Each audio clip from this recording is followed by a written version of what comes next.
Let's wrap this puppy up. This is the final countdown. JR and Bo's top films of 2012. Take it away, handsome. Welcome back, time wasters. My name's Jeff. I'm switch hitting. Well, I'll stick with that. For comic book man. Non-judgmental. And he's out of the country right now. Yeah. He's been chased by foreign nationals. And national we're going to go through Jim's last 4 of his top 10 list. Films for 2012. Yeah, Comic Book Man, we've been mad at me. I didn't say we're coming from Alternate Reality. Best comic book store in the city of Chicago. Kedzie and 111th. Come on by. I mean, this is like a mini convention every time you come here. There's he'll slap you a if you don't tell him. million things. Comic Book Man gets angry if we don't talk about this. Oh, store. it's outhouse too. So, but bring your own toilet paper. Yeah. Man, the stuff he buys. Yeah, it's that one ply and it's got like splinters in it. No absorption. Is really rough on the old rectum. Bad. Speaking of rough on the old rectum. Damn near killed him. You know, we miscounted last one, so we did 6. Nah. So we're going to start off We're not good with the ciphering. No, I Carry was the dog. wearing mittens, I think. So we are Mitt going to stop. Romney? No, Mitt Thomas. Oh. Mitt Romney, we haven't forgotten him yet.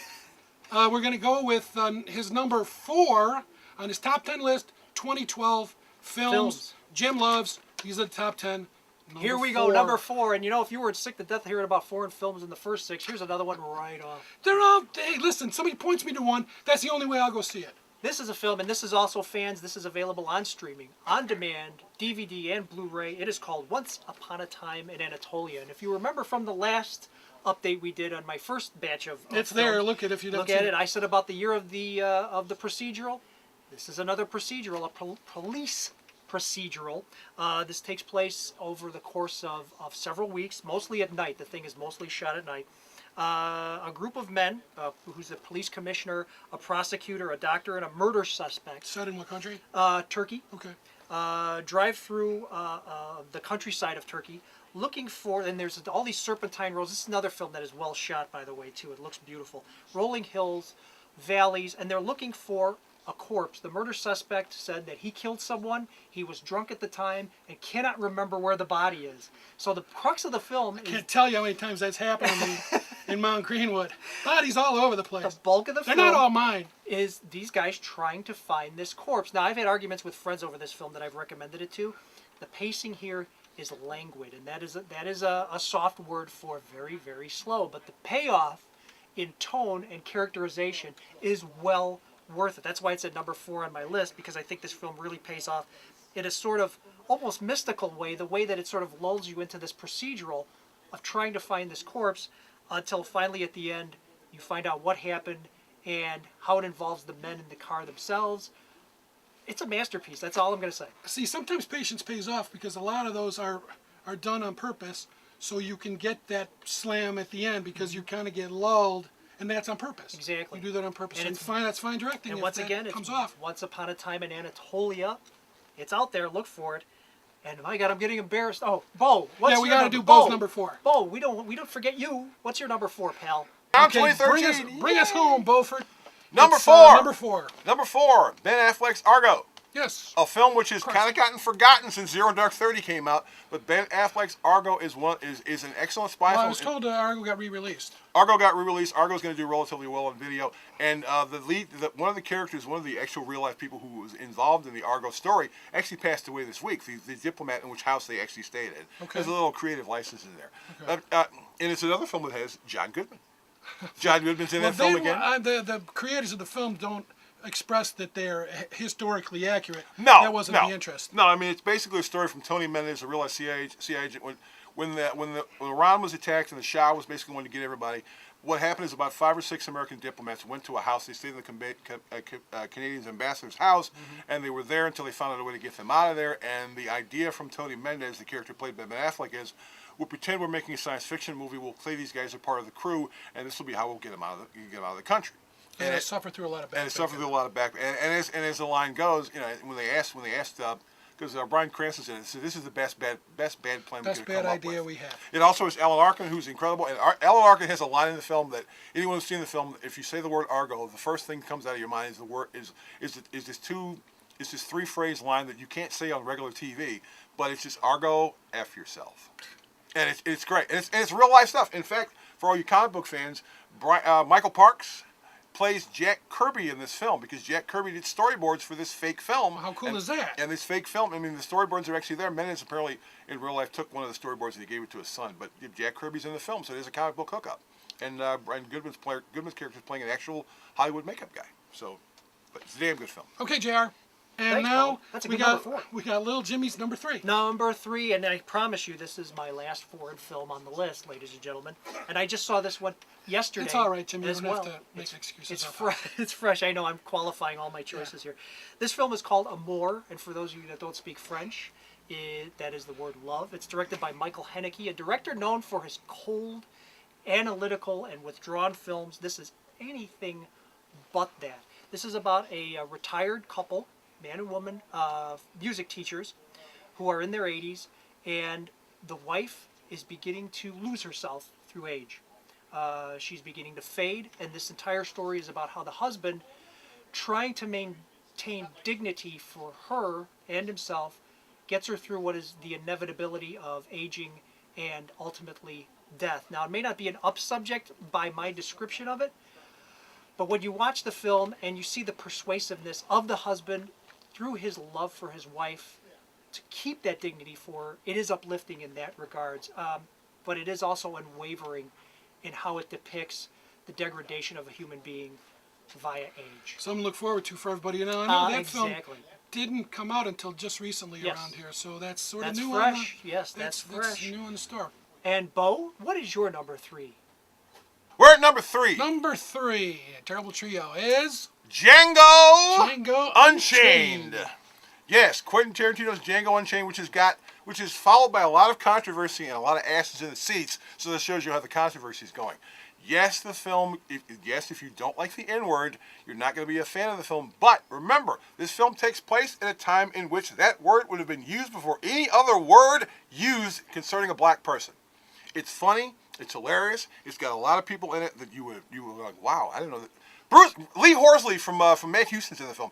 I didn't even know Lee Horsley was still alive. How'd you know it was Lee Horsley? Because I sat and looked at the credits and said, well, okay. Tarantino picks up people. Tom Wolpett's in the film. Don Johnson's great as Big Daddy with the Southern guy.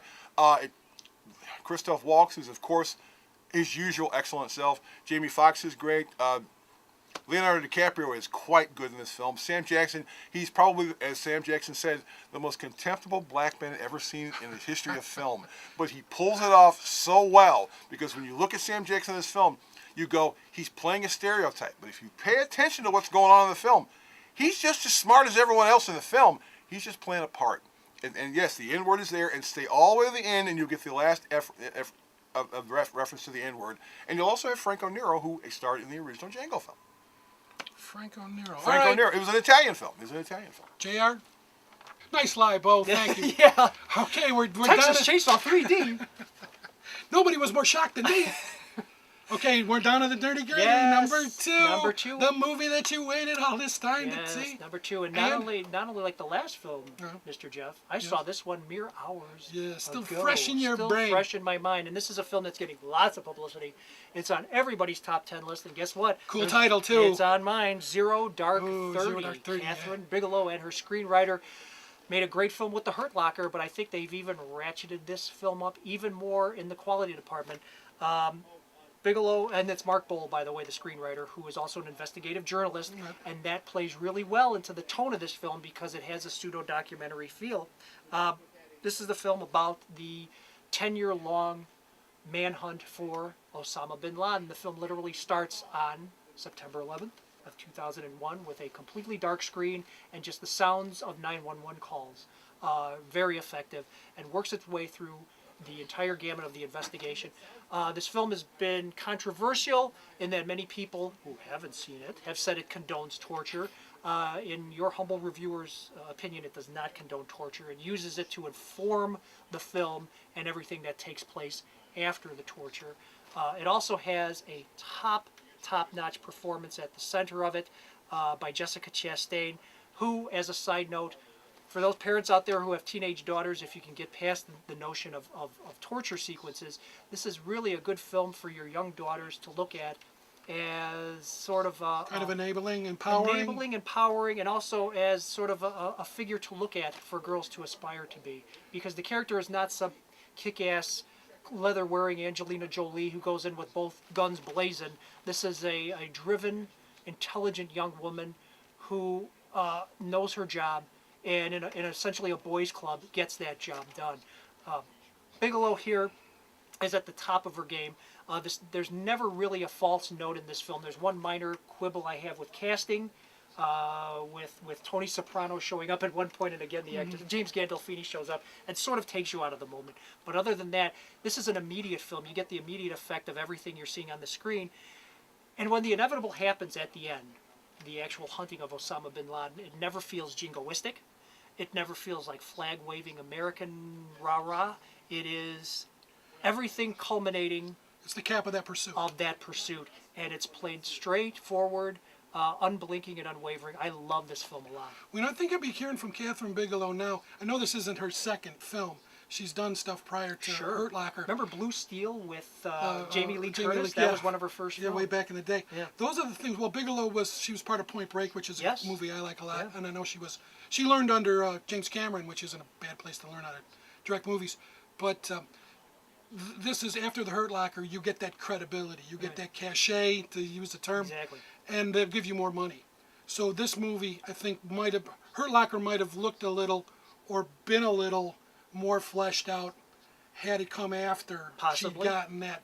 I have a tendency, but it's nice to know she didn't drop the ball on that. That her next one, while being sort of in a similar vein, Sure. similar arena, she does it that much better, which bodes well. Give her the next Avenger movie. Oh my goodness! Could you imagine our Justice League or Well, something it'd be like nice. that? Yeah, it'd be a nice twist to see how she if does she it. wanted to do that sort of thing, my goodness, I couldn't imagine a better choice. But a lot of people have sort of laid a political edge to this film, and honestly, I don't think you could pigeonhole this film with ideology or politics. It is of its story. Well, the subject matter sort of leads right into that. It's sort of hard to be able to make this movie without having that be an element of it. People are going to use it to their own ends anyway. And I know that the filmmakers were acknowledging that, and they allowed that to continue. They let that be in the movie and let you decide. I know that she had said that she wasn't going to come down on one way or the other. And if you see that in the film, it's you implying it. That's not her putting it there. You're putting your own ideology. Okay, onto the film. Bo, excuse me, Jim. Yes. That's your turn, Bo. Bo, number 2. Okay, the Dirty Duo, your top two. Number 2 is Number 2 is Lincoln.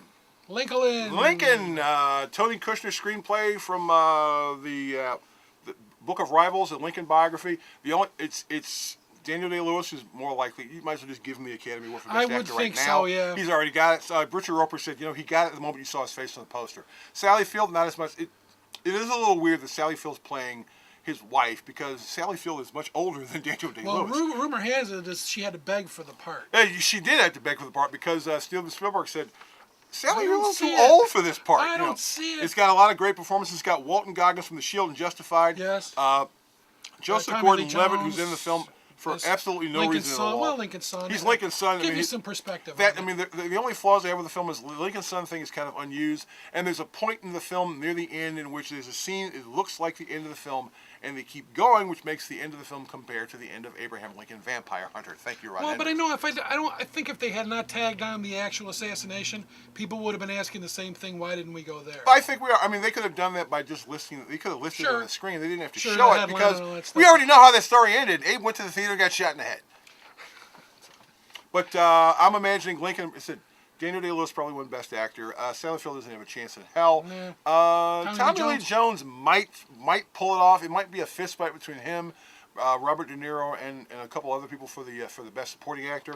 The film looks great. It'll probably win a lot of technical awards. I think it got 12 Academy Award nominations. It'll probably walk away with at least six awards. Well, keep an eye on the website because we are doing Oscar picks this year, and all the controversy that came with the director's nomination. Yes, of course. Yeah, that was a little strange too. Massive I complications. was talking about that with JR, and the curious thing about it is you open up the category for film. Yes. It seems to me like you should open up the category for director. Yeah, you've opened it up to 10 films, but you're only nominating 5 directors. Yeah, And- how does that work? And what'll be weird this year is the fact that the Directors Guild list is not matched the Academy Awards list at all. And wait till you see a movie win without the director even being announced. Yeah, it's like, oh, the film must have directed itself. Yeah, there you go. All right, JR, you're number 1. I would have never. Bo, that's not what I meant. Nice going. And by the way, Medea's family reunion, really number 2, down to 10 or 11. Comic book man's gonna have to clean that up. Exactly. All right, drum roll, please. Da-da-da-da-da. Jimmy, number one Number of one. 2012 My is. pick for the best film of 2012 is a film I saw back in January of Oh, stuck with you that 2012. long? Yes, it did, and I own this bad boy on video. It's out Watch it on over and over again. I've watched it several times. It is called, I won't keep you in suspense any longer, it is called Beasts of the Southern Wild. It is a first-time director, Ben Zeitlin, working off of a budget of $1.8 million and a group of non-actors. None of the people The in girl this got film- nominated, right? The little girl, yes, Quvenzhané Wallace, and I've been practicing that all day in the mirror, ladies and gentlemen. I'll give it to you. I'm Quvenzhané not trying Wallace, it. She plays Hush Puppy in the film. This takes place in the Mississippi Delta, in a fictional place called the Bathtub. It's been so deemed by the inhabitants there. They are virtually cut off because of floodwaters from everything else going on within the Mississippi. They call New Orleans the bathtub because it was sort of. Exactly. And this film, her father, the mother has since passed away. Her father, also a non-actor, is raising the girl through tough love because he realizes he is dying. He has cancer. He's found out he has cancer. He is dying, and the girl's going to have to live by herself. Boy, you bring the happy ones, don't you? I do, but you know what? Again, this Happy film, clappy? this film has an element that will surprise a lot of people. It has magical realism involved. The girl recesses into an imaginary world for herself to sort of, Secret Garden-ish, kind of. but not to that degree, Okay. because her magical world is also part of her real world. The elements bleed through.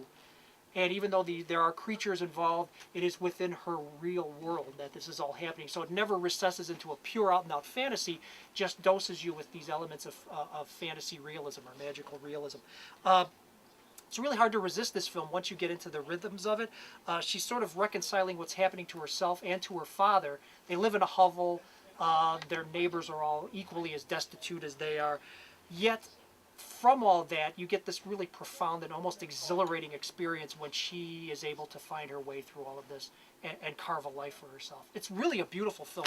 Still in theaters? Oh, it can't be. No, It's it January, came out, but it is on video and on demand right now, so look for that. Please, that's my favorite film of the year. Okay, and Bo, you get now. You get Yes. your shot. The moment of truth.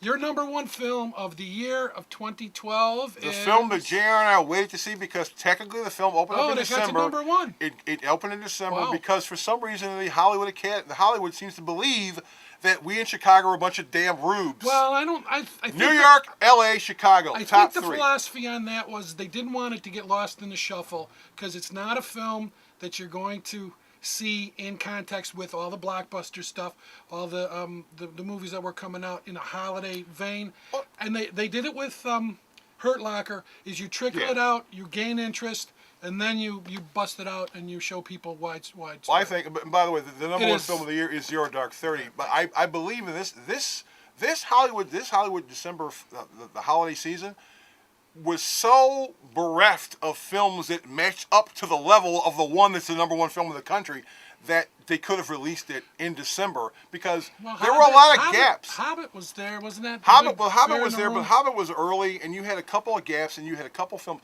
I mean, Django opened up on Christmas Day, and a couple. I mean, you had films like. You had the film that Billy Crystal and Bette Midler are in. Well, I mean, you know, really, there- is that a Christmas film? I mean, you could have simply said, "Why don't we just kick this film off to January or February?" Because you're trying to find some family fare around the holidays, I guess, is pretty much the philosophy. And apparently, families weren't desperate enough Well, to go if see it's that no film. good, it's They no didn't good. go. If it's no good, it's But no no, good. Catherine Bigelow, Mark Bull got back together again from Hurt Locker. They did Zero Dark 30. Jessica Chastain, give her the Oscar right The now. new it girl. Just give it to her. The new She's it got girl. it. She's in everything. The film is also loaded with a lot of actors. You go, James Gandolfini's in the film playing. He's playing CIA director Leon Panetta. But if you stay for the credits, he's listed as CIA director. We know it's Leon Panetta. You don't have to be slick about it. Hey, come on! It's based on a CIA. It's operative, based on a so CIA they're gonna operative. Naturally. Jason Clark, who Clandestine. was in Chicago Code, is excellent as a CIA interrogator. Mark Strong, as usual, is playing the Mark Strong role, where he just shows up and goes, "Hi, I'm Mark Strong. Be impressed by the fact that I can wear different hair every time you see me, and that I can give you a wonderful performance." Kyle Chandler's in the film, which is ironic because Kyle Chandler is also in Argo, and but both times they're playing someone hooked up with the CIA and hooked up with government. And said you see some people in the film for this one scene. One whole scene, and you're going, what the hell? He showed up for like 1 day's worth of filming, But Zero Dark 30 is the best film of last year, hands down. Okay, that was Bo's top 10. That was JR's top 10. What was left of his top 10 Yes. list. Website. That's where you do reviews. A lot of reviews on there. A lot of past, a lot of present, a lot of Where future is that reviews. website at? Mighty fine question. www.marltonetrality.com. Forget what you've heard. It doesn't give you jello knees. So, as Comic Book Man would tell you, stop off the website, go through it thoroughly. You can get all of his reviews. Yes. Bo's News, Comic Book Man's Blue's Clues. Yeah, his scantily clad swimsuit calendar. Wow. Yeah, it's nice. I didn't get mine this year. It helps you with your diet a little. Makes a nice Sort of stocking roils stuffer. your stomach a little, and you don't feel like eating anything, Wow. carbohydrate-wise. So thank you, Bo. Thank you, Jim. Thank you. Nice And- to see you on camera for a change. Yeah, this is 3 years doing this.